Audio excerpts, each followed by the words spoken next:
Literally, you search my name in Farsi and it's Sahar Golshani, and I'm like, oh! I don't like the beef stuff. For the longest time, I tried not to get involved, especially with people I know, because I have a certain amount of love and respect for people who I know, even though if we're not cool anymore. You know what I mean? If I'm not in contact with you anymore, I feel something, like I had some kind of a connection with this person at some point, you know? So I don't like getting into it. And in general, I don't like having beefs, right? That when people hear my comedy and my potty mouth, they're taken aback. Instead of being like, ha ha ha, that's so funny, they're like, Shinichigov.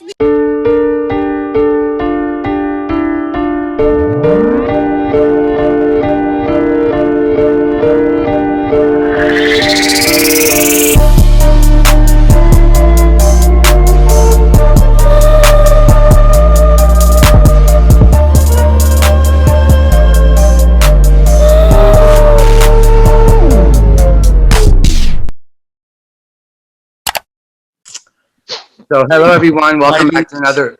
I'm happy Sam. No, but the podcast has already started, bro. Podcast already started. All right, we're good. Yeah. I'm gonna leave you to my brothers, and then I'm gonna get off camera, and I'll be back with you guys within the next 45 minutes to an hour. We'll see. Okay, cool. Cheers. I love that. All right.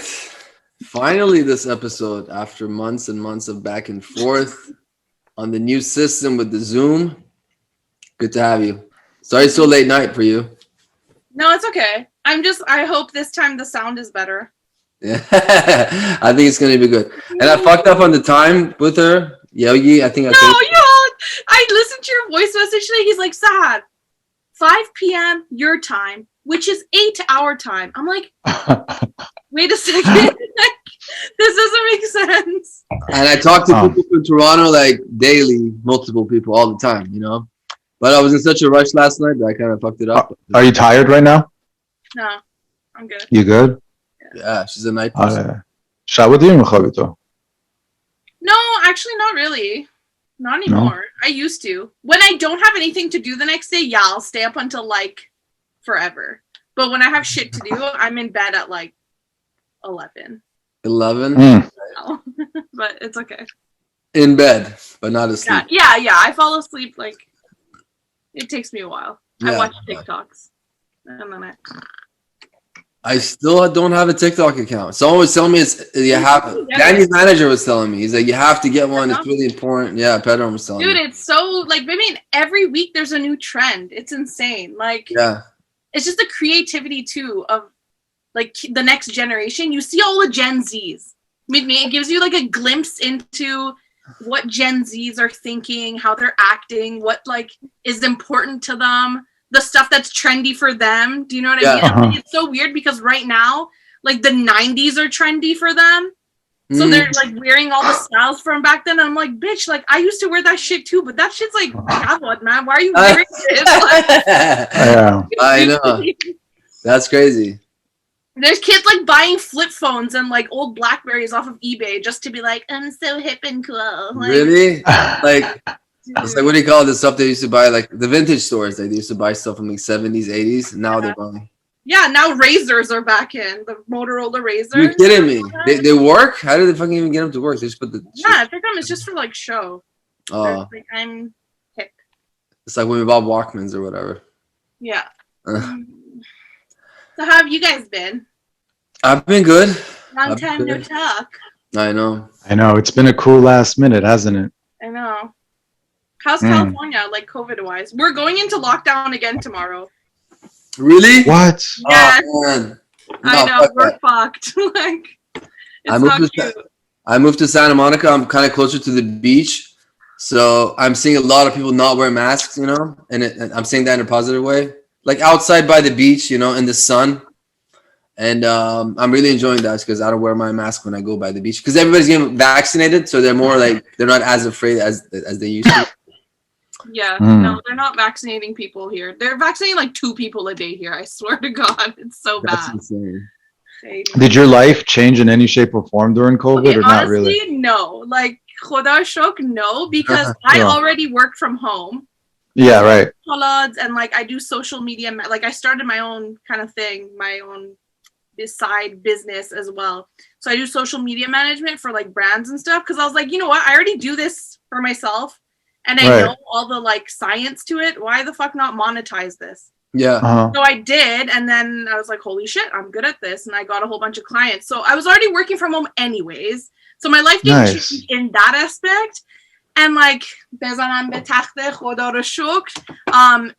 COVID, a lot of brands, they're like, oh shit, like we need to be on social media now, like because everything's online. We've never had a presence. So they were looking for social media managers.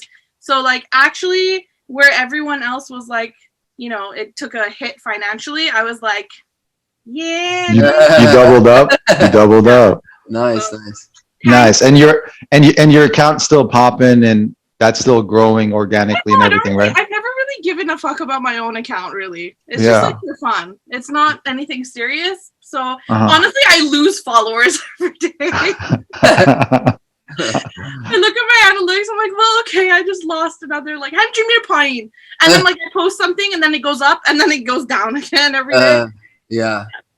It's weird, man, with the algorithms. I've heard multiple people, like bloggers and stuff, tell me they lost. My account's going down like from 62,000 to like 57,000, like in a couple of weeks, and then they get like 20,000 new followers. Without changing anything. Without changing anything, they're just doing the same thing. It's the algorithm sucks, and honestly, like Instagram just in general is dying. Like it's. Yeah, dude, I deactivated my account for the first time 4 days ago, and life has been so much better. Yeah. It was a big move. Not good for business, I'll tell you that. But you know, like I'm pretty booked, so I was like, fuck it, I'll just take it off. And I just wanted to experiment life, and it feels like I've created this whole new space for new things to happen, and I don't know what that is. It just feels good. I don't know. I've never been good with technology though, so I'm not like you two. Technology overwhelms me a little bit. Yeah. I'm with them. Yeah. I don't spend that much time on Instagram. I really don't. Like I don't even see like you guys are like some of my best friends, and I don't see your stories often. You know, but you don't get a lot of messages though. I don't reply. Oh, you don't reply. People get mad at me. Like Mizaram, I reply to everybody. I'm like, okay, right now I'm gonna take 20 minutes and get to my messages, and I do it that way usually. And I put my own stories, I put my own like posts, and then I leave. It's not that I don't care. It's not that like I'm disciplined about it. I really don't care like to look at anything on Instagram. So that's why especially with Clubhouse now. No one gives a shit about Instagram anymore, kind of. Yeah. And TikTok. Dude, TikTok is taking over. Gen Z's, like, literally, there's so many TikToks where it's like, they'll show, like, who is on what platform. So it's, like, Facebook, and it's all, like, old people. And then, like, Instagram is millennials and whatever. And then TikTok, all Gen Z's, all the hip people use TikTok. And now there's Clubhouse, so... Yeah, I might get one. I don't have time for it. That's the thing. If someone else wants to manage my... Dude, you don't have to make them. I make one like every 6 years. Like I watch them though. It's just funny because it kind of keeps you up to date with like pop culture and current events. And like there's so many musical artists that have popped off just on TikTok by using like 10 seconds of a song. Yeah. Like, there's so many artists that got so That's big. what Pedro was... know about. That's what Pedro was saying. That it feels like Sahar's our official correspondence to the youth of America right now. You know, we're like totally dated. So what is this TikTok thing? Yeah, well, Pedro was saying that you just put your songs and like people, because like me and Danny had this video that like Danny plays like and I'm like, okay, okay. And that one like really popped off like on TikTok, and he was saying you just put stuff up and like people pick up and make stuff with it. Yeah. Yeah, exactly. So many singers. I mean, there's like a rap like Roddy Ricch. He got huge. I don't know. There's so many like artists that just got big off of TikTok. Yeah. Doja Cat. Doja Cat. That's something familiar. Doggy Coin. Yeah. But I wanna like with Clubhouse. I feel like it's gone to a point that unless I make a room, it's really hard to find a good room. Oh my God, I hate it. It was good in the first week because everyone was so excited. They're like, oh, let's go on Clubhouse. Let's talk about all the things. And now that everyone's talked about everything, there's nothing else to talk about. So all the rooms are like straight Koso share. Like I know. I can go on my phone right now and I'll tell you, like, the rooms are gonna be like that Pindere Sato follower JazzCon. And I'm like, what the fuck? Okay. That's a good idea. I'm gonna do that. They play like shooter pass where like everyone is in the room and then you have to be like, oh, like if we're all in the room, I'll be like, oh, I pick Erfan, and then Erfan has to be like he's like accepts it or rejects me. And like I get rejected in front of everyone if he says no, and then I go back down into the audience and like, oh, it's so dumb. But I guess people are funny because COVID, man. Like I can't blame them. Maybe if I was single, I would do it too. I don't know. These rooms of like what's like. There's these rooms like that I really like the mafia. They play games basically, right? Oh my god, the mafia room. And there's like 3,000 people listening. I'm like, listening. How are you playing Mafia? Just audio. You guys can't see each other. And then there are still the people listening to people play Mafia. What the fuck are you doing? It's insane. And then the NFT room. They're gonna play like pantomime on Clubhouse. I swear. I know. Charades. What am I doing right now? And then the rooms of like the relationship stuff, not legit relationship stuff, but questions like, what's the worst thing he did to you before you left him? Like, that's the topic. Dude, you know?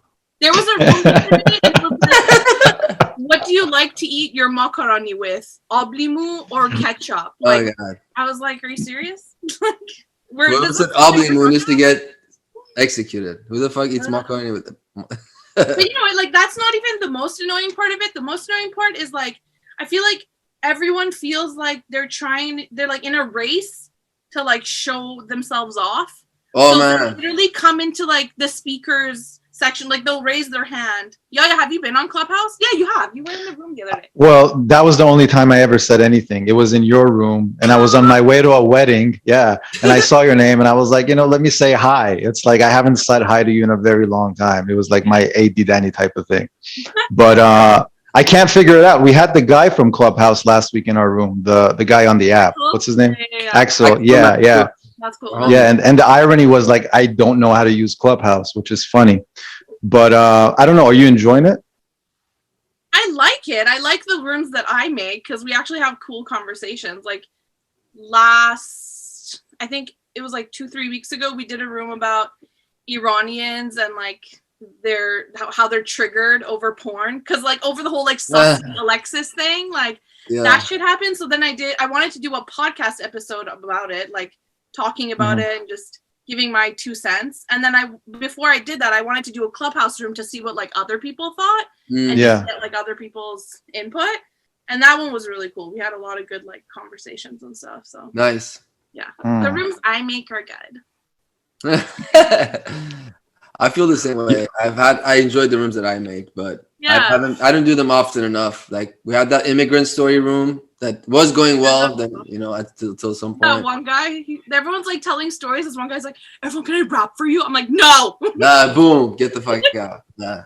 And I made a room about like, did people like create God, or did God create people, or a little bit of both?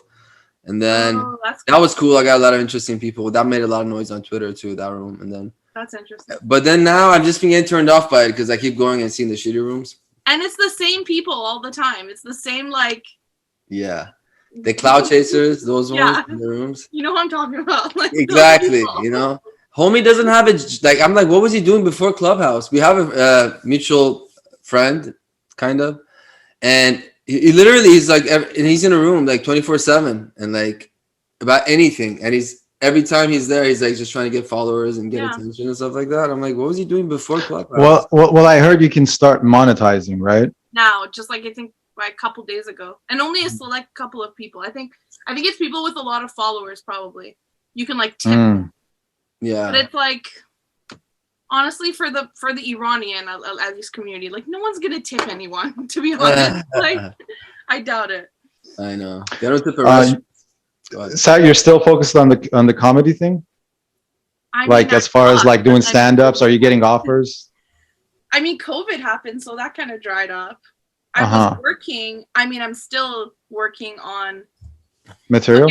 I was working on a show, but then now that COVID happened and like show for like myself. Okay. Like a one woman show, like gotcha. stand-up show. So then COVID happened, and I'm like, should I just make it into like a film or like a movie type thing? Because the whole show was supposed to be. So remember when I went to Vancouver with you guys when you guys had your concert? Yeah. I went back home, and my mom was like the OG vlogger. Like I got my vlogging genes from her because she used to film everything. I have like literally upwards of like 50 VHS tapes of my entire childhood, from like the day we came to Canada all the way to like my graduation and stuff like that. So what I was gonna do, or what I'd done, was taken bits of the like movies and stuff, and I'd written my material with that, so it would kind of be like a visual as well. So I would like tell a joke, and then I would also refer to like the video clip that kind of complements that joke. So you kind of like fade out and you get dark, and then the screen gets big. Kind of, yeah, I guess. Kind of, okay, gotcha. Like, I don't know, like one of the jokes was my sister would sleep everywhere, and then it cuts to like her literally sleeping in cupboards and like on a refrigerator, like literally anywhere, like well, that kind of stuff. And then I was like, COVID happened, so I'm like, do I just make it into a movie, or do I just like release it in little like chapters and clips? Because like who knows when we're gonna be able to do shows and stuff again. So. Yeah, you could do animation for the parts that's not you, like when it cuts to people, mix it up. Now maybe, who knows? I don't know. Whatever. COVID sucks. It just fucked everything up, but it's okay. I still have a lot of content, so it's good. I just don't know what to do with it necessarily. I also did like a couple of shows before COVID, and I kind of realized that maybe like stand up in that sense isn't for me, because I feel like there's so little Persian girl comedians that when people hear my comedy and my like potty mouth, they're like taken aback. Instead of being like, ha ha ha, that's so funny, they're like, she did she go off? You know what I mean? Like it's so it becomes a shock factor. Exactly. And then it's kind of just like, but is that a bad thing? It's not a bad thing, and you have no competition. I mean, it's not, but like when you get invited to like a university Nowruz gala show, like, and you're telling those kind of jokes and in front of a family, they're gonna, like, the younger kids all laugh because they love it, but like the older people are like, what is this? So I kind of realized that maybe just doing random shows for like any kind of event isn't what I should be doing. I should be doing shows for people who know me and know my personality. Like, I don't know, I'm not a good comedian. Like, it's like I can't make everyone laugh. I can only make people laugh who know me and who get my jokes and like understand my vibe, I guess. I don't know. Well, they call that alt comedy, right?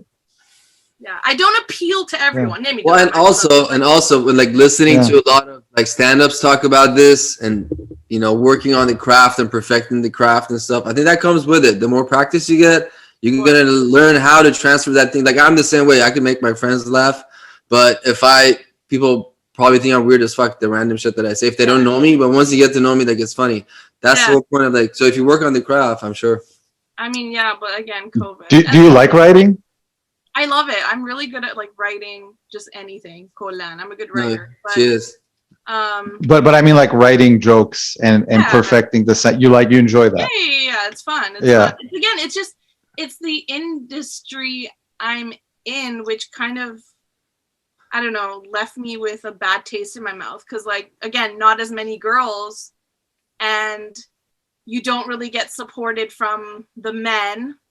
They actually fuck you over sometimes. So it's like, it kind of sucks, you know? So I was like, maybe this isn't for me. Maybe I need to just like pave my own way and do my own thing and just like cancel all the haters. I think it's a path, and then, you know, you're just on a part of it so far. I think you shouldn't think of it that way. And plus, like, most comedians don't make it until they're like hella old, and I'm still young, so. Yeah. ولی واسه خودت تو هم یه قطبی شدی یا like I hear here and there people saying like Sahar's cosign is very important. Like I've heard that from artists, you know what I mean? Like as if she's some sort of like fucking Suge Knight in the 90s or something. You know, everyone sends me their stuff. Like literally everyone. They're like, "What do you think?" And I'm like, in my mind, I'm like, "But why do they care?" And then at the same time, I'm like, "Of course, I'm Sahar Golshani." Blah. So, like, My favorites. I have a good ear for music, and like I just have a good eye for talent as well. I don't know. but it's also your loyalty in promoting what you like too, which is also goes a long way. Yeah. People know that I don't promote anything just for like a monetary gain or any kind of gain. I do it if I actually like it, and if I don't, I don't. My favorites when people send her stuff, and then like if she's not, she doesn't give like a positive response. You know, some people like they get upset. They're just like they're hoping. And it's not like I mean, like for example, a girl sent me her singing videos, and I was like, honestly, your voice just isn't salire manis. It's like not my vibe. Like I'm sure you'll have fans. I'm sure there's a lot of people. Literally, and she blocks me, and I'm like, okay, cool. Like, I don't know. I don't get it. So you're in a position of power now, son. What's up with that? Not What really. do you do with this power? She's been abusing it. She's doing casting couches. That's what. Literally nothing. I just promote people that I think, deserve to be promoted, because I think, it's like growing up in the Iranian community, we've always heard from our mothers, our fathers, everyone in the community, like, Iranians are the best. We're great at everything. Da, da, da, da, da. And then the older I got, I was like, that's not fucking true. Like, this is lies. Like, I've been fed lies. So now when I see good stuff, I'm like, we need to start promoting the good instead of just promoting things that aren't as good. Yeah. Well, you promote the bad too, but in a very different way, right? Yeah. And you're good at that. I mean, has anybody got mad at you? Honestly, no. Somebody really? Asked, none of the artists get mad at me. Like the music videos and stuff that I make. I don't think they even know who I am to begin with. Yeah, they've never gotten mad at me. Like, it's only people who, like Erfans said, send me stuff. They get hella triggered when I'm like, this isn't the best. Sorry. Yeah. So. That's weird, right? People like send stuff and ask for your opinion. Then if you give it to them in an honest way, because it's not what they want to hear, they get upset. I mean. Yeah.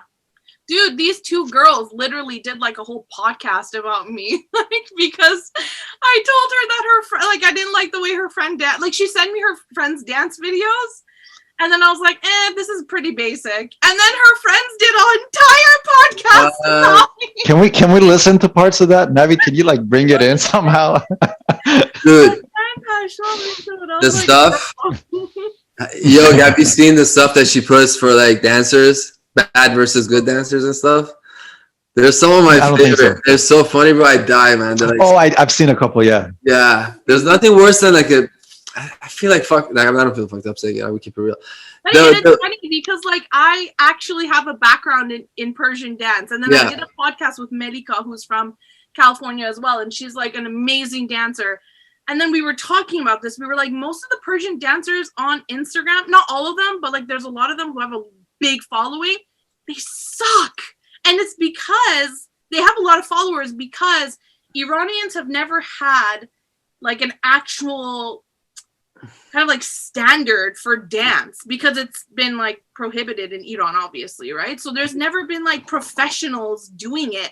So they're like, oh, you're so good in dancing. It's like, no, bro. Like, there's techniques that you need to know. There's like musicality that you need to know. Yeah, there's ones that I see, and again, like maybe I'm biased because I only see the Persian ones, but I haven't seen this in like on the American side or international side as much. But like, I'm like, why are you on social media as a professional dancer putting videos like you? I'm stuck at dancing. I'm not into it. But like, you suck right now. You're not a good dancer. Why are you like? Why do you have a dancing page? You know, well, and they dance everywhere. Wear like skinny outfits. If you look, like literally, she's wearing like bandanas on her tits. So I'm like, bro, you need to relax. Like, and, you know. More power to you. I don't know. It's not cute. Just watch. Everyone is going to be like, Sahar Golshani دوره رفت روی podcast فقط از ایرانیا bad گفت. So how are we going to get personal now? That's like, yeah, go for it. Yeah, you said that, and I'm just supporting him. I appreciate that. But it's funny. It makes me wonder. Like in back of my head, I'm like, does Sahar want to get personal in any shape or form? Because you do. But then again, do you? I literally did a podcast, like, I think 2 episodes ago, where I like talked about my entire life and like shit with my dad and like. Oh, did you? Pretty heavy, yeah. It was. I think it was the. It was the first time I think as far as I know, any girl had talked about this kind of stuff and going through like, just like having a shitty dad and divorce and like abuse and that kind of stuff. So it really resonated with a lot of girls, and that made me feel really good because the messages and like the things that people were sending me and telling me that like I inspired them to kind of be okay with what they're going through. Was it the first time you actually expressed it the way you did? It was. Literally, like I've never talked about it to anyone ever. What made you finally do it? You know what? I think like the older you get, the more you realize that who gives a fuck? The wounds that you have make you who you are. And sometimes, and I guess I was like, you know what? There's probably other people out there in the world who are going through maybe something similar, and they are ashamed, like I was, to talk about it, or you know, they're in a state of depression and they're in the darkness. So maybe by me sharing my story and them realizing that, you know, life isn't this like Instagram filter perfect kind of thing, and like even someone like Sahar Golshani has gone through a lot of shit, like just like me. Maybe it would help them kind of come into the light as well, and like help them in their life journey and make them feel less alone. And it exactly did that, and like it made me feel so good. And it was also just like nice to get it out in the open, because I feel like a lot of people on social media as well, they see me and they think I'm some like, I don't know, like rich girl and like super I don't know, has everything going for her. And it's like, no, dude, like I literally, like we were poor, like no, everything I have I did by myself.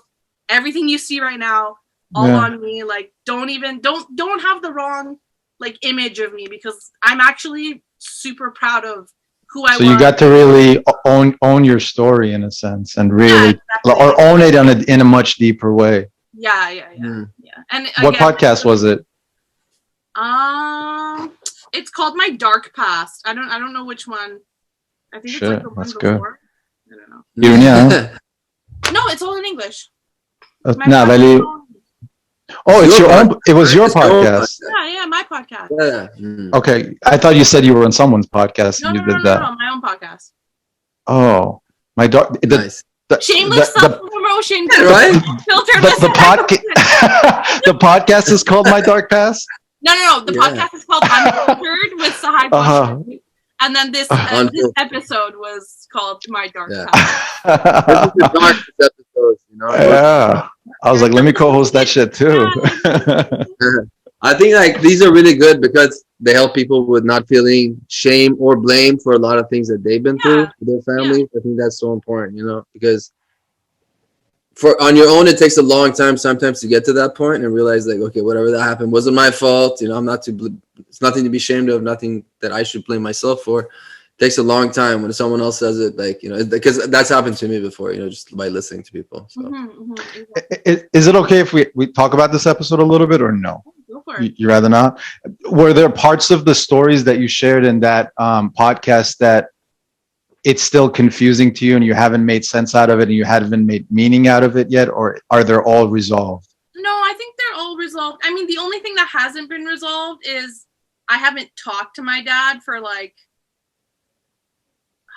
I want to say like how long? 13 years, 14 years. Jeez. So, and like he follows me on Instagram, which is so weird. And he's like, he messaged me a couple times on my birthday. He'll be like, happy birthday. Do you respond back? Well, 1 year, this last year, I responded back and I was like, listen, Like, stop being a coward. Like, you know how to find me. Instead of messaging me on Instagram or like trying to get my cousins to like get us back together, why don't you just come to Toronto and let's sit face to face and let's just talk. And I would. You told him that. You said that to him on Instagram? Yeah. Okay. And he never responded, which is weird because I don't know. I think he's scared of me, to be honest, because like he's like, holy shit, It's like tough this too. isn't a little timid like girl I could like, you know, kick around anymore. Like, this is a bad bitch. Like, she's got shit going on. That's so strange, though. He's following you. He watches your stories. He does all that, but he doesn't respond. I don't think he's very tech savvy, to be honest. I think it's because he just doesn't know how to use Instagram. He's a boomer, right? So it's like, I don't know. But yeah, I think I don't even know if I'm kind of relieved that he didn't reply, because I don't even know how that would be to even talk to him. You know what? I bet you it'd be, regardless, I'm not gonna say the outcome would have been good, but it would have been good for you to talk to him. Definitely. I don't know if you know, but I went through that. Like, I didn't talk to my dad for like 6 years. And it's not like after that we're best friends, but yeah, it's gone better and better, the relationship over time. And it's probably the best it's ever been in a very long time. And I realized through my experience with my dad that parents get nervous about this stuff too. You know, they learn stuff and they get nervous about, like, there hasn't been contact for a long time. How do I approach him? Does he still love me? What does he think of me? How do I do? You know what I mean? Like, so it's just like, it's like, yeah. Well, I think he also tried to go through my cousins at first too. Like, that time when I came to LA, my cousins also live there too.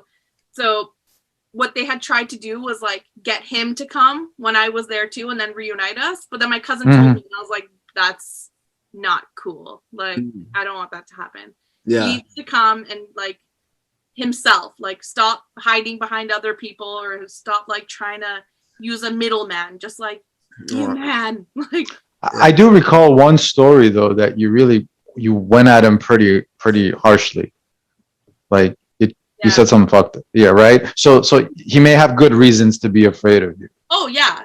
Because, like, the older I got, the more I just started, you know, standing up for myself. Because I was like, you're a shitty person. So, yeah, he's probably scared of me, too. Because he knows that if... Like, I'm going to paraphrase what I read. And tell me, I'm sure this is wrong, but it was something along the lines of, you know how when Sahar shares the story and then she writes some comments under it, and it was like, I was raised by a queen mother and a piece of shit that was no good father, daddy, deadbeat. That was like, oh fuck. Like, she went. No, Sahar said that. Yeah, something like that, right? I'm not. I remember. Yeah, obviously. Skin. But it was also very empowering to hear somebody say those words out loud, because I don't think people do that. No, like, a lot of, again, after that podcast, so many girls messaged me and they were like, we have shit dads too, because there is a lot of toxic masculinity within the Persian community, especially men. Like, and there's so many girls who are going through that with the same kind of dad, and for them to like reach out to me, and like I started talking to a lot of them, like even Skype called some of them just to like talk it out so that they didn't feel alone. It's insane how many other people have the same or similar stories. And that blew my mind, because I was like, even for me, it was like, you know, I'm not alone.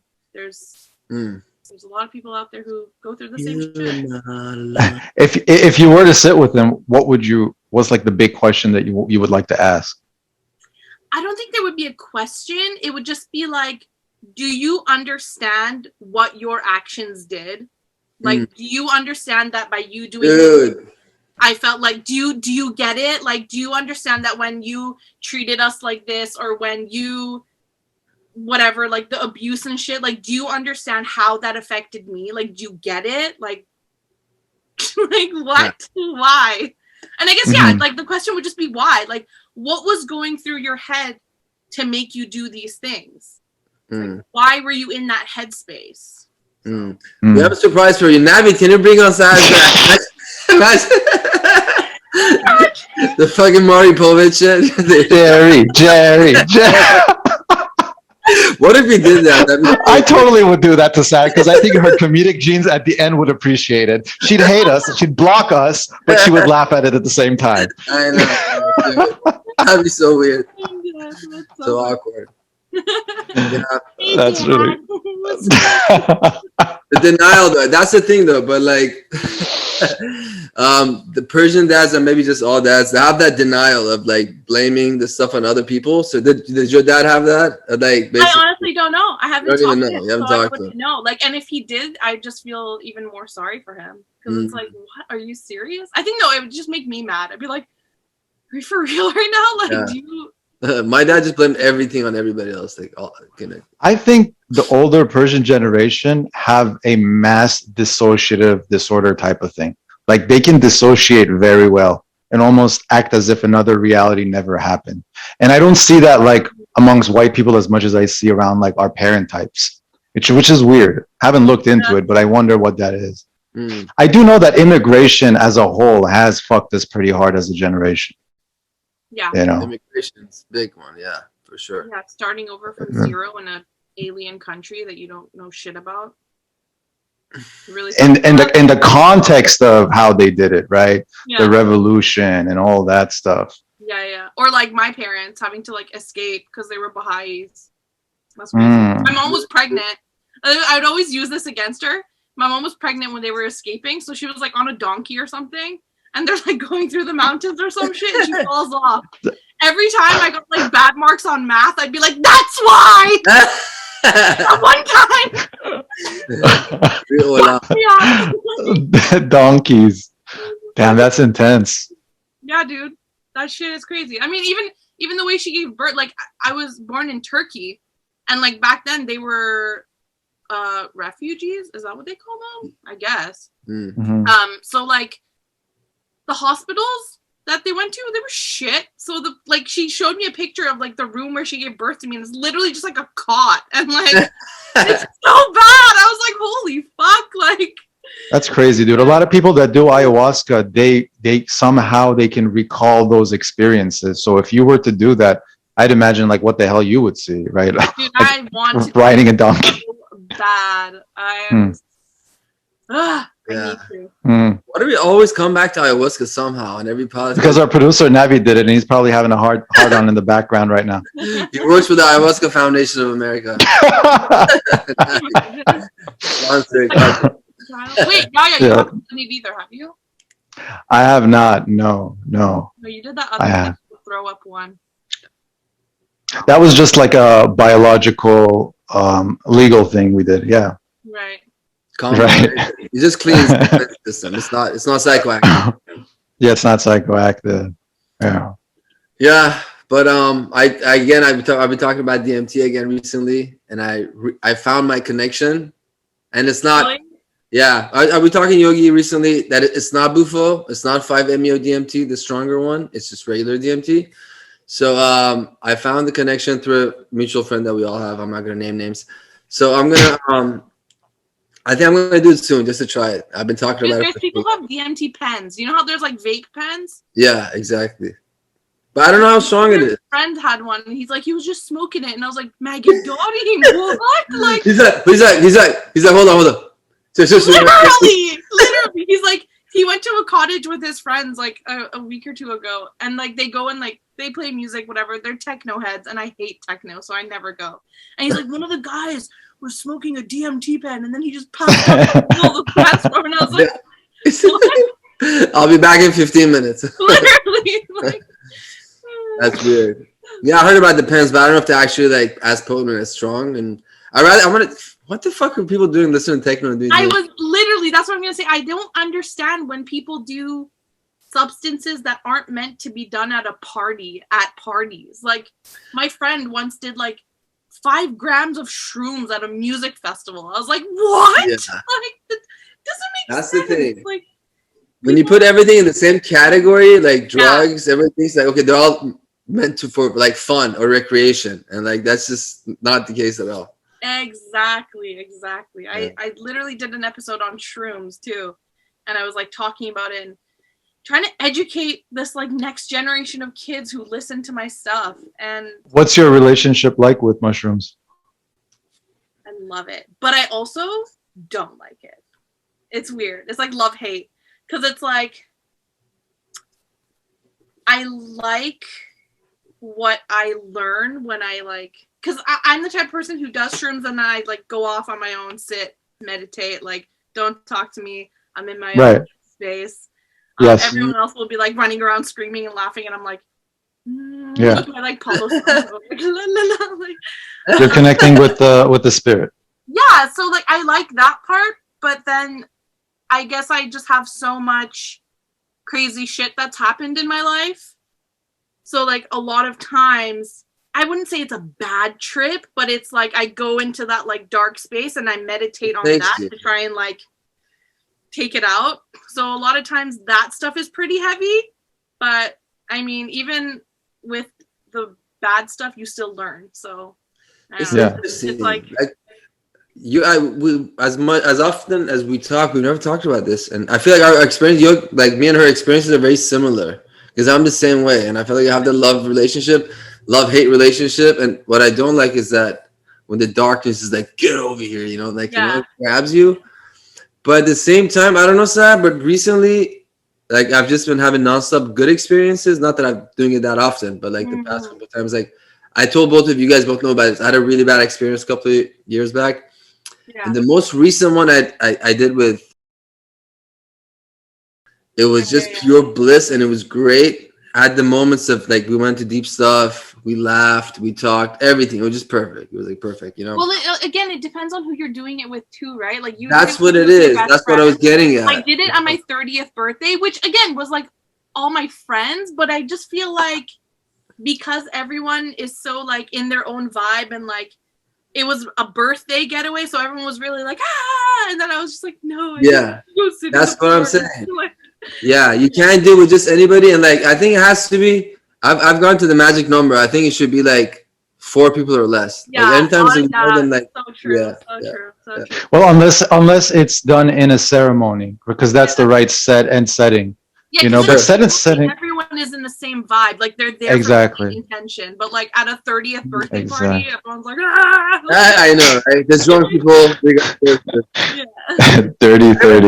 If there's an opportunity, let me know, like ceremonial. I've never experienced it, so I'd like to, Absolutely. Yeah. Well, there's a really wonderful Persian shaman that's doing a lot of great healing work. There's a Persian shaman? That's so cool.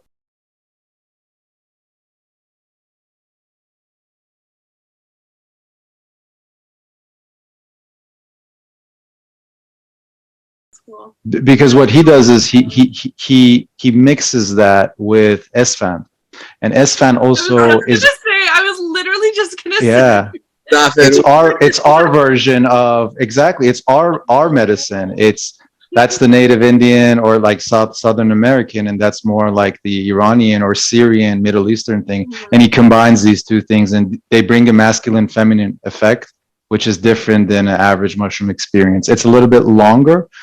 It's more grounding because the Syrian roux or Erfans.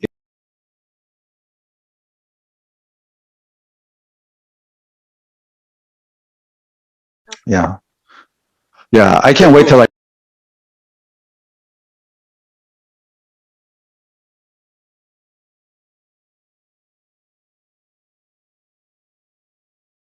in Canada, like actually. Is that right? Yeah. Because one of my friends, his mom is a psychologist, and she got picked to be like on one of the teams, I think, to start research on it, if I'm not mistaken. So it's starting to get there, which is amazing because I don't understand why it's illegal and why it is so like has such a negative light on it. It just doesn't make sense. And I realize like obviously you're so open when you do it that you can't do a lot of things, and so just basically there has to be education, and people need to know that, okay, you can't do shrooms and drive, or like, just do shrooms and go in the middle of the street. You have to 100%. Yeah. There's always a few crazy people that ruin it for everybody, right? Exactly. Even calling it a drug is so wrong, because if we're going to call shrooms a drug, then we might as well call coffee a drug. As it is? Yeah. Like it's literally the same shit. Addictive, cigarettes, alcohol. And it affects you. Yeah, that's all the pharmaceuticals, I think, right? That's really John Hopkins did a study not so long ago. 80% of the people that took psilocybin in high dosages quit cigarettes. 80%. That's a very high number. Oh, that's bad for the cigarette companies. Yeah, and tobacco at the same time. Mm-hmm. Yeah, sure. Yeah. There's people who like microdose. There's like pills now you can take, and it's like a really small amount. So many of my friends do it, and they're like, it's better than drinking coffee in the morning, and it gets me creative. Like, obviously, you don't trip. It's just literally like a small dosage. So you get that energy, and you get the creative, like. Yeah, I never figured out what that is. That we have a friend that he's like, I just microdosed. I did 2 grams. I'm like, that's not microdosing, bro. That's not microdosing.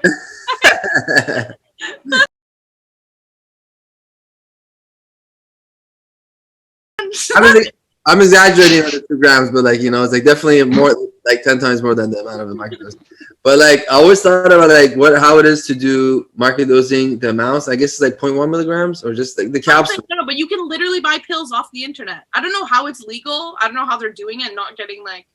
Yeah, I wouldn't do that. I'd rather get it from these people that like care about what they grow, you know. And yeah, I kind of want to try it. I don't know. I might, and then I might report back. But is it on the dark web or just the regular web? No, it's a regular. It's literally a regular internet website. That's great. Yeah. I know people that microdose before going to bed.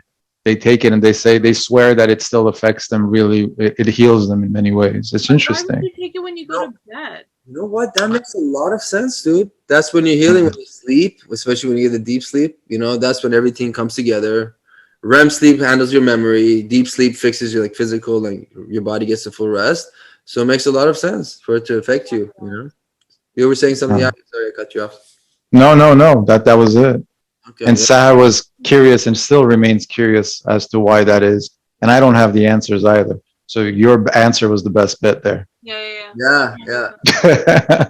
I'm like getting more and more into like sleep and how it works, and I realized that I really fucked myself for years and years because I wasn't getting good sleep, and now I have this freaking Whoop app, and then like so it made me like realize all this. It's an app. It's a wristband. It's a Whoop app, you know, and it's for exercise. Hardcore rapper, but it's got a Whoop app. That's what we do. That's what in the martial arts world we talk about it. No, I'm kidding. But like basically, it monitors a lot of stuff, how many calories and stuff. I don't give a shit about that. I care about my recovery and my sleep. Mostly my number one priority, my sleep, because I always felt like I'm not rested. I would wake up and then I'm like, why am I still tired? Anyway, so after getting this, it tells you through your heart rate, how long you slept for, how much of it was REM sleep, rapid eye movement, was when you dream, and how much of it was your deep sleep, when you get the full rest, and that's the last cycle of your sleep. I think the cycles keep happening. And that's why I just researched more about what each cycle is, and I realized, okay, that's why I was just fucking myself, and I was just like so behind, you know, and I was just, now, I still sometimes I don't get proper recovery, but now because I'm conscious about it, I take a nap the next day, or I make sure I sleep well the next night, you know? So like, I'm just like, feel a lot more rested, and my memory's a lot better. Everything's just much better. Yeah. It's like when inside jokes don't translate on air. You're like, what do you do with that now? I know. But I was thinking, speaking of sleep, I think this is a good episode for us to get a glimpse of what you went through during your rap feud. Are you comfortable talking about? Yeah. No, Sahar. I got all the beef. But I'm not gonna let this, because I think the streets would like to know. Show up? Yeah. It shows right up that the manager shows up. Coming back for the drama. Coming back for the drama. I have to put my steak out so it's room temperature. All you fucking vegetarians and vegans, I'll be right back. Yo, have you guys watched Seaspiracy? Erfan calls me today, and he sends a video of his new air fryer that also does dehydration. Oh my god, he literally showed me photos of his fucking sun-dried tomatoes, right? So he's all excited. He's like, I'm like, it has a dehydrator. He's like, bro, you can air fry, you get a rotisserie. He's like, you could do beef jerky. Well, in your case, you could do lava shack. I was like, so our WhatsApp messages have literally become like Persian moms. Like, you haven't ate them?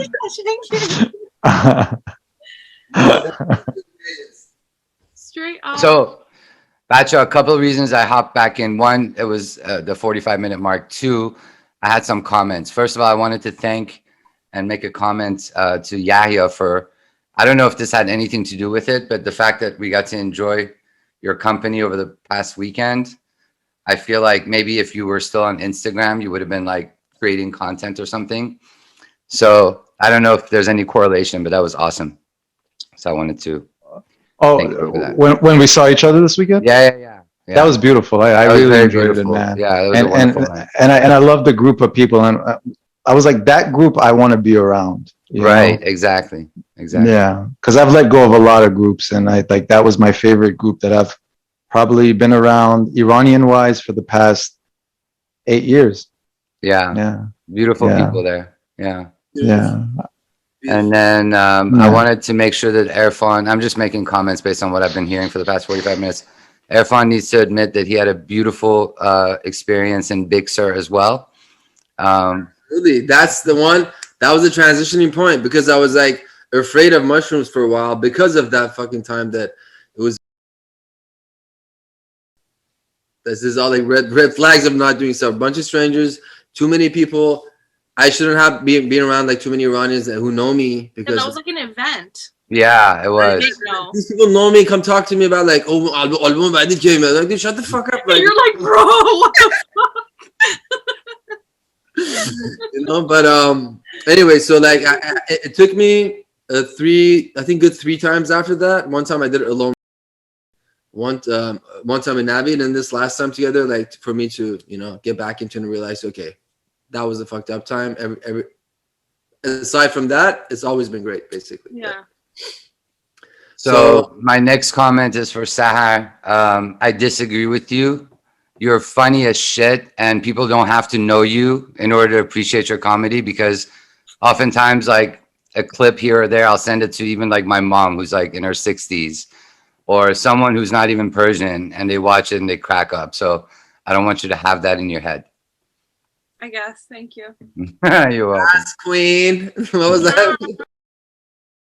Well, Yogi asked me like a very important question, and I don't want to kill that vibe. You guys asked me about my beef, the rap Persian beef. What was the question? How do I feel about it? First, I want to hear about how was it like for you to go through that mentally, emotionally, energetically. Honestly, ended up being kind of like. But be real with it, like and I know you're always real, but like as open as you possibly can. Yeah, for sure. I thought it's gonna be. I don't like the beef stuff. For the longest time, I tried not to get involved, especially with people I know, because I have a certain amount of like love and respect for people who I know, even though if we're not cool anymore. You know what I mean? If I'm not in contact with you anymore, I feel something like I had some kind of a connection with this person at some point. So I don't like getting into it. And in general, I don't like having beefs, right? I'm 30 some odd years old. I like to rap about, or write about, I should say, things that are close to my heart, things that will have a positive impact on everybody else, or personal experiences. I don't want to have like a rap beef, it's childish shit. But I was put in the position that I kind of had to for the fans and for the people, and kind of like for our camp, just to like, show what's up. And I thought it's going to be a lot more hectic.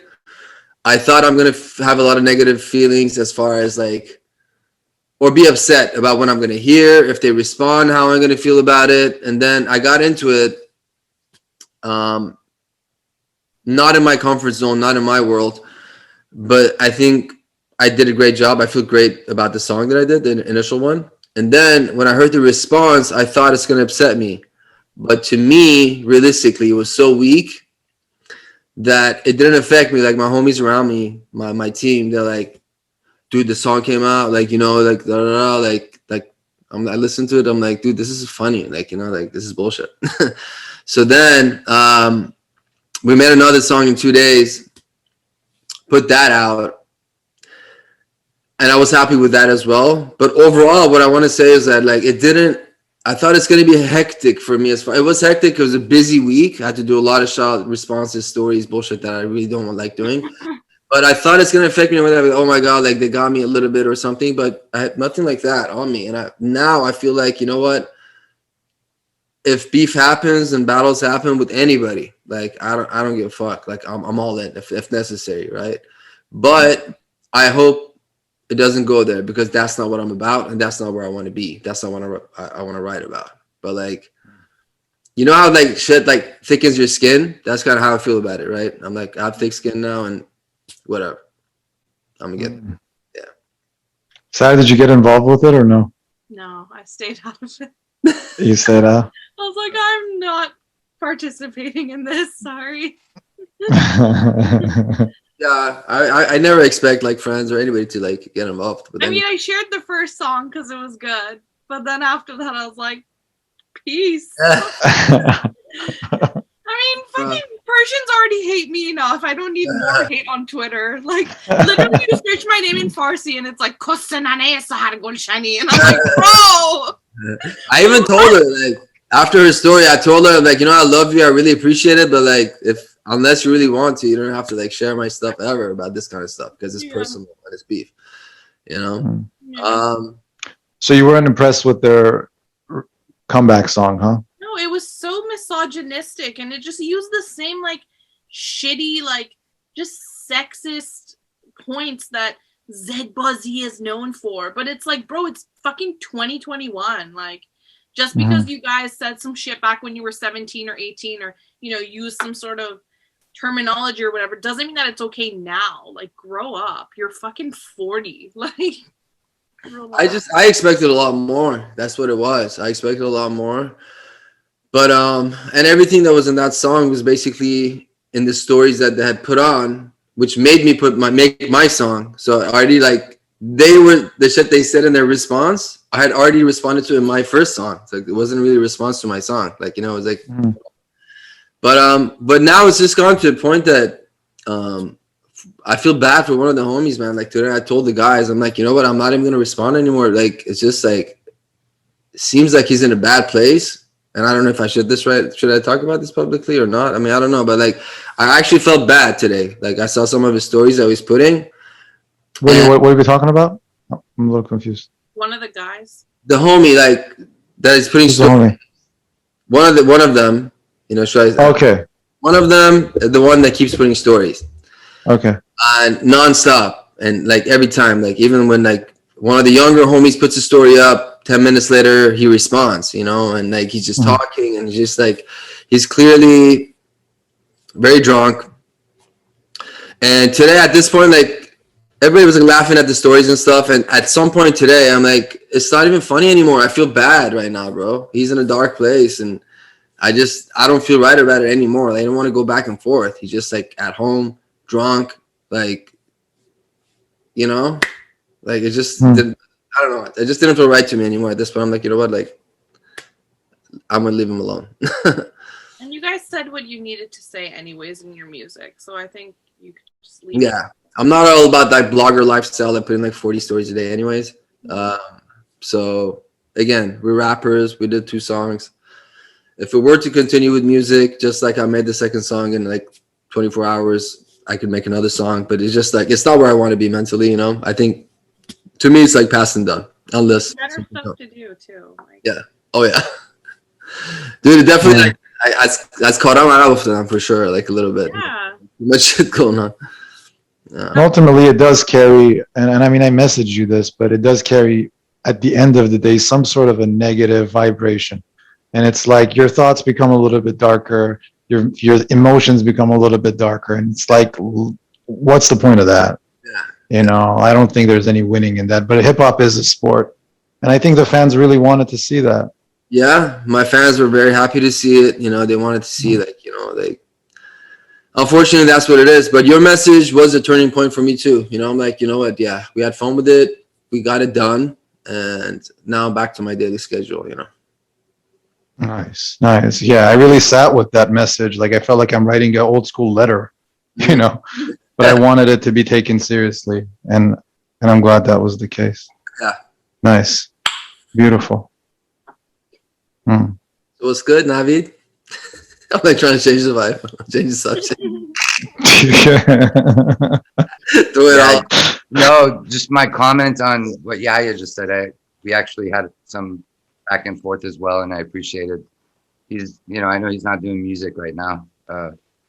Notice how I say right now. Would you ever do another song? Would you ever do a comeback? No, but I'm working on something with Sarah, with Shiva. Yeah. Yeah. Sarah, Sarah, Shiva Rasa. Oh, yeah. But it's going to be like something more like poetic and like Sufi based. Yeah. And Rumi based stuff. So that's what it's going to be. Yeah. I don't see myself in that space anymore. Yeah. Unless like enlightened rap. We even talked about it, right? We talked about it a little last year, but like it's flourish into anything else. Yeah, I'm waiting for Erfans' energy to kind of like go there too, and then I think we could collaborate on some beautiful stuff at that point. Because my Farsi has definitely gotten a little weak, so I could use his help. And before I would never allow anybody to help me with writing, but now I could use a little bit. Anything else? Anything else? Before it was the ego rapper. You cringe when you watch your old videos with your like spiked up hair and like different persona that you had? Not at all. Really?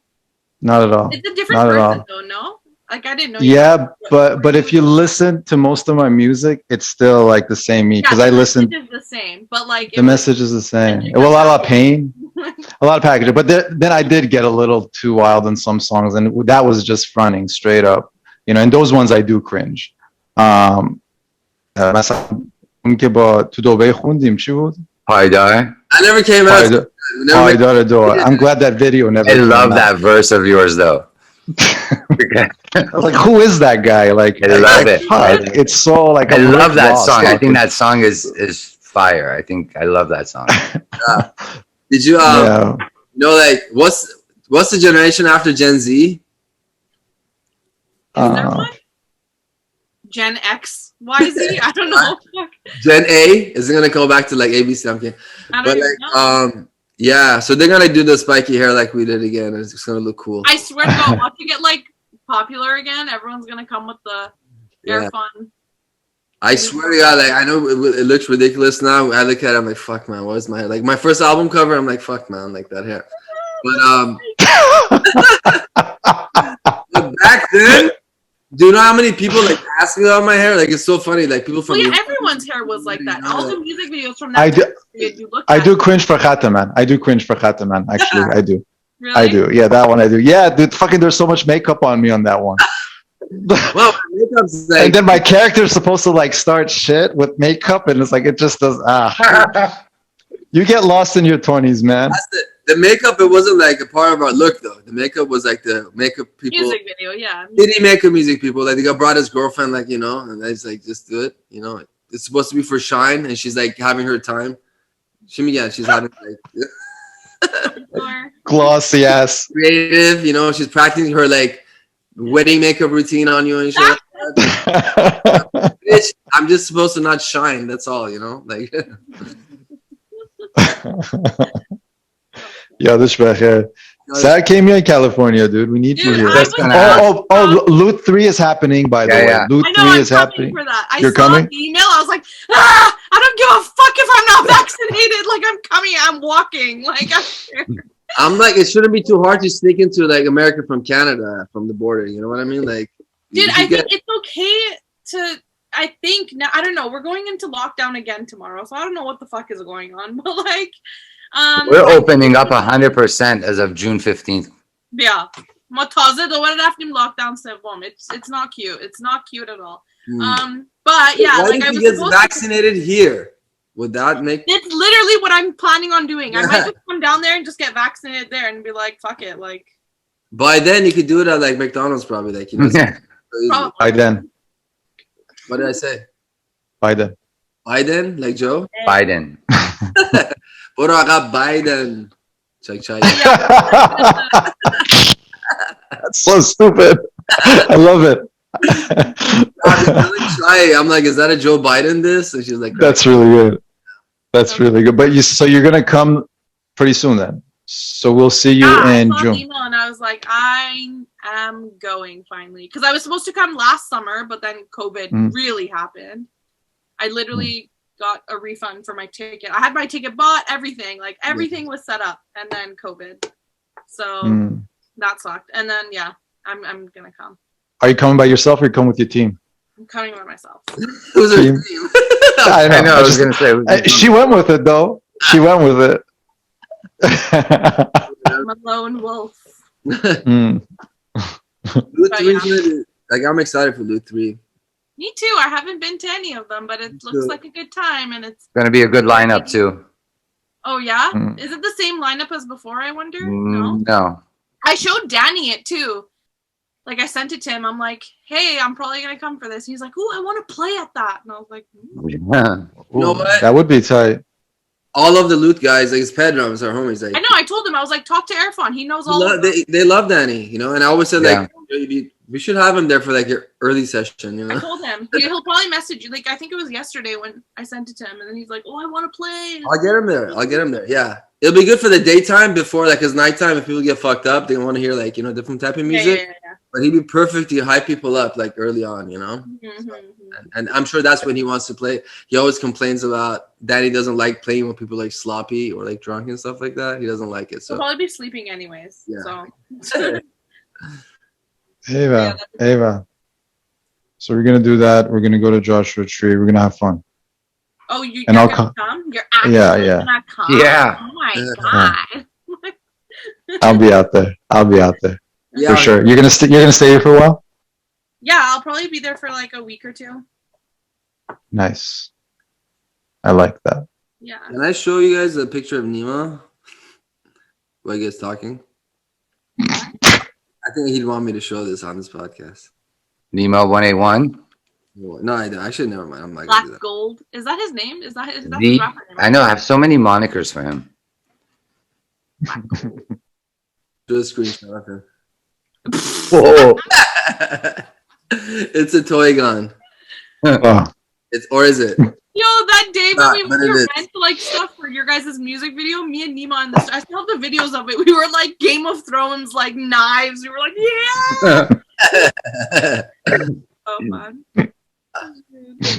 That was a fun day. Yeah. Anyways, خب دیگه سوالی ندارین واسم. I think this is a good place to End it. end it up. It's been fun. Great chat, you guys. Thank you, Sarjan, for coming through. Thank you for inviting me. Hopefully next time we do this in person. Yes. Yeah. Yeah, we should do one when you're here. We should, Do we but still have a studio? No. We should do like one with multiple guests, like almost like a round table type thing. Ooh, that would be really You know what I mean? That's a good idea. So like multiple people at each place, kind of like mix it up. No, like at once, like in one session, have like a group of like, I don't know, 6, 7, 10. 6, yeah. Oh, cool! Like all of us at the same place. And Yeah. Logistically, if we make it happen, yeah, of course, those are great. Yeah. I love that. Alrighty, everybody. Anybody got anything to say before we peace out? We're good. Thanks, Arjun. Lovely to see you. سرجان واسه طرفدارات پیغامی چیزی داری واسه مردم عزیز کشورمون؟ Listen to my podcast. And Plug it. Out there who would like to sponsor my podcast? No, I'm kidding. Yeah, honestly, that's the one part of it that sucks. I get I get a good amount of listens, but you don't get money off of Spotify for. No. The craziest shit. Can we talk about this for another 15 minutes? I'm kidding, but like. Oh my God, it's so annoying because I literally like every episode. Never knew that. Like average like 350K like listens and $0. Yeah. That's a huge sentiment to who you are and your following, because I don't even have that many followers on Instagram. Exactly. Like, but you get so many listens, and I think How many things do you get on per podcast? Average like 350,000. Shut the fuck up. Yeah, dude. Yeah. It has like 500,000 ones. And you can't monetize that? No, there's no way. That doesn't make sense. The only way to monetize on Spotify or like a podcast is if someone sponsors. That's why when you listen to a lot of podcasts, they're like, well, why don't you get a sponsor? Because I don't know. No one wants to sponsor my podcast. I don't know. Really? You don't get offers? No. Have you been asking? And I think it's because I talk about like sex and truth. No. And, like how religion is fake. No. Like, well, you got to think about the potential sponsors and the demographics they're trying to reach.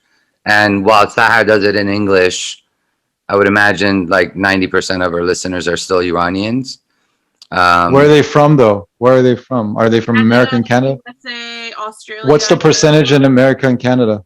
It's like 50%, and then there's like 20% in like Europe and Australia, and then the rest are from Iran. Yeah, you should be able to make like a couple of grand off every 100,000 streams. So if you have 50% of 350,000 listening outside of Iran. Huh? I know, Sahar, but have you been marketing it to people? Do people know, like, potential sponsors, how many plays you're getting? Like, I've said it on my podcast a million times, like, does anyone want to sponsor me? But nobody wants to sponsor me. No, you have to. I love how we've all of a sudden become a think tank for Sahar's podcast. Have you tried? Let me see. You should, like, on your next podcast, you should just, like, oh, it's audio, huh?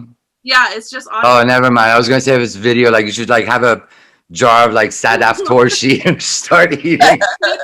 Call them up the next day, be like, "Yo, I just had 300,000 people watch me." Well, if you even think about it, like Ram's podcast, Erfan. Yeah, like, he gets a lot of views too on each episode, but he hasn't found a sponsor either because it's the same kind of subject matter. Like we're talking about shit that people usually don't talk about in our community, so sponsors don't want to be a sponsor of an episode where I'm talking about literally like how to suck dick. You know what I mean? Like people don't want to do that. Like I don't know. I wonder how Ron monetizes his podcasts. He doesn't not to suck about this. Okay, where like he hasn't found a sponsor either. And like at least his is in Farsi, you know what I mean? He should be able to find a sponsor easier, but I guess it's the shit he talks about because he's off the chain a little bit. So I don't know if anybody like with marketing, this just doesn't just happen. Someone has to go after people. Like I don't think they're gonna come chasing after you guys because those companies that will sponsor, they might not even know you guys exist, because they're not part of your audience.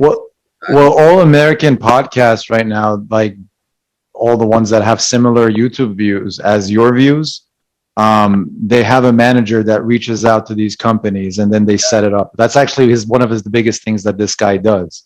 So he reaches out to these companies, and typically this manager usually works with different podcasts too. So he has like a network, so he knows who to give what to and what works with which dynamic.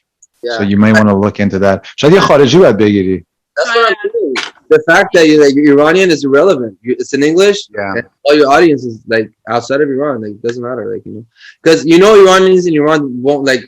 They're not your audience. They don't know what you're talking about. Not at all. I mean, like again, because a lot of them are outside of Iran. There's a lot of like Arabs who listen. There's a lot of just like Middle Eastern in general. Because same, communities, kind of, same situations and same experiences. Do you get a lot of like sales of your clothes through the podcast though? Like, does that? No, because I don't really talk about it in the podcast. At least be your own sponsor. Get some advertising. Yeah, brought to you. Jesus Christ! So you don't even like have a T-shirt of the podcast. You don't have a sweater of the podcast. Nothing like that. And you have a clothing company. Listen, I've never been the type of person to like. Put the Ivani. I know. Have you not seen her latest? Yeah, yes, like, I just found this talent. Dude, I'm telling you, I've never been the kind of person to like put my name on something and sell it. Like the reason why I started the clothing line or why we started it was because we just wanted to make cool clothing that we would wear ourselves, but not like splash my name on it. This is problematic thinking though. Like your last episode that's all these girls related to, like the dark episode, Behind It, Fuck You Dad. That T-shirt would sell. It would sell. Cunnilingus. Cunnilingus. There we go. I still don't know what it means. Vietnamese like. I'll send you the Wikipedia I page. can't believe you don't know what it means. I don't know. Going down on a female, basically. Is it because you don't do it? Can you use it in a sentence?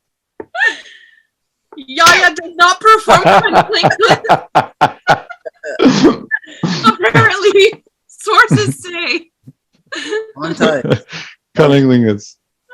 Yeah.